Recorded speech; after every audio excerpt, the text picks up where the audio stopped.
શ્રીમદ્ ભગવદ ગીતા અધ્યાય 3 શ્લોક 38 ધૂમેનાવ્રિયતે વહ્નિર્યથાદર્શો મલેંચ યથોલ્બેનાવૃતો ગર્ભસ્થથા તેનેદમાવૃતમ। જેવી રીતે અગ્નિ ધુમાડાથી આવૃત હોય છે, દર્પણ ધૂળથી આચ્છાદિત હોય છે અને ભ્રૂણ ગર્ભાશયમાં સંતાયેલો હોય છે, બરાબર તેવી રીતે મનુષ્યના જ્ઞાન પર કામનાઓનું આવરણ આવી જાય છે।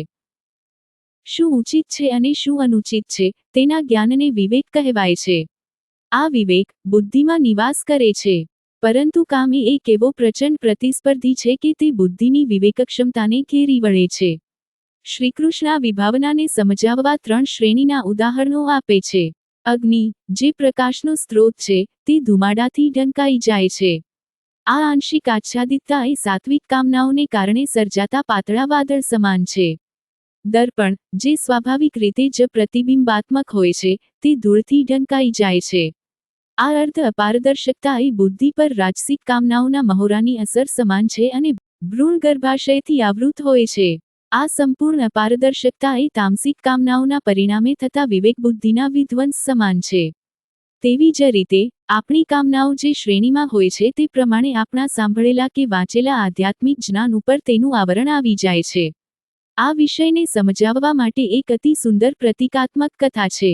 એક માણસને સંધ્યા સમયે જંગલના રસ્તે ચાલવા નીકળવાની આદત હતી। એક સાંજે તેણે જંગલમાં ફરવા જવાનો નિશ્ચય કર્યો।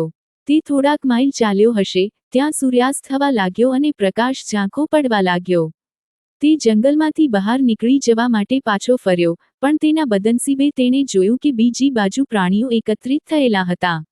આ વિકરાળ પ્રાણીઓએ તેનો પીછો કરવાનું શરૂ કર્યું અને તેમનાથી બચવા તે જંગલમાં અધિક અંદર તરફ દોડવા લાગ્યો। દોડતા દોડતા તેણે જોયું તો એક ડાકણ હાથ ફેલાવીને તેને બાથ ભીડવા માટે ઊભી હતી।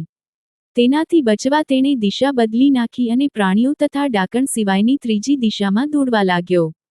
ત્યાં સુધીમાં અંધારું થઈ ગયું। જોવાની અક્ષમતાને કારણે તે વૃક્ષ પર લટકતી વેલીઓથી આચ્છાદિત એક ખાડા તરફ ભાગ્યો અને તેમાં પડ્યો।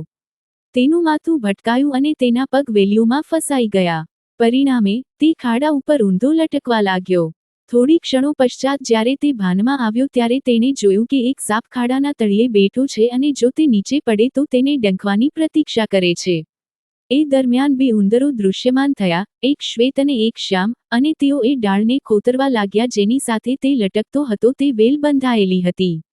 તેની આ મુશ્કેલીમાં ઉમેરો કરવા કેટલીક ભમરીઓ ભેગી થઈને તેના ચહેરા પર ડંખવા લાગી।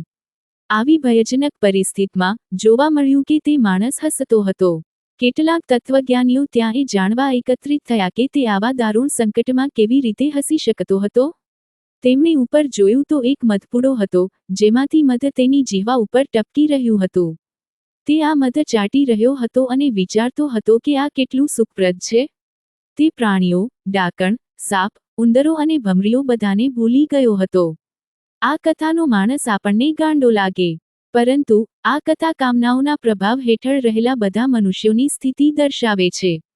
જંગલ કે જેમાં તે માણસ ફરી રહ્યો હતો તે આ માયિક સંસારનું પ્રતીક છે જ્યાં દરેક પગલે ભય છે। જે પ્રાણીઓ તેનો પીછો કરી રહ્યા હતા તે રોગોના દ્યોતક છે, જે આપણા જીવનમાં પ્રવેશે છે અને પશ્ચાત મૃત્યુ સુધી આપણને કષ્ટ પ્રદાન કરે છે। ડાકણ વૃદ્ધાવસ્થાનું પ્રતીક છે, જે સમયાંતરે આપણને બાથ ભીડવાની પ્રતીક્ષા કરી રહી છે।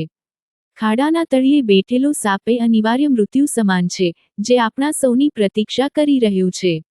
સફેદ અને કાળો ઉંદર જે ડાળીને કોતરી રહ્યા હતા તે દિવસ અને રાત્રિના પ્રતીક છે, કે જે નિયમિત આપણું આયુષ્ય ઓછું કરી રહ્યા છે અને આપણને મૃત્યુની સમીપ લઈ જઈ રહ્યા છે।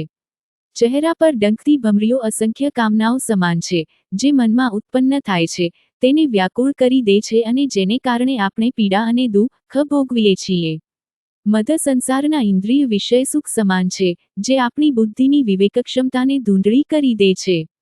આમ આપણી ભયજનક દુર્દશાનું વિસ્મરણ કરીને આપણે ઇન્દ્રિય વિષયોના અલ્પકાલીન સુખો ભોગવવામાં લીન રહીએ છીએ। શ્રીકૃષ્ણ કહે છે કે આ પ્રકારની વાસનાયુક્ત કામના આપણી વિવેકક્ષમતા પર આચ્છાદિત થઈને તેને ધૂંધળી કરી દેવા માટે ઉત્તરદાયી છે।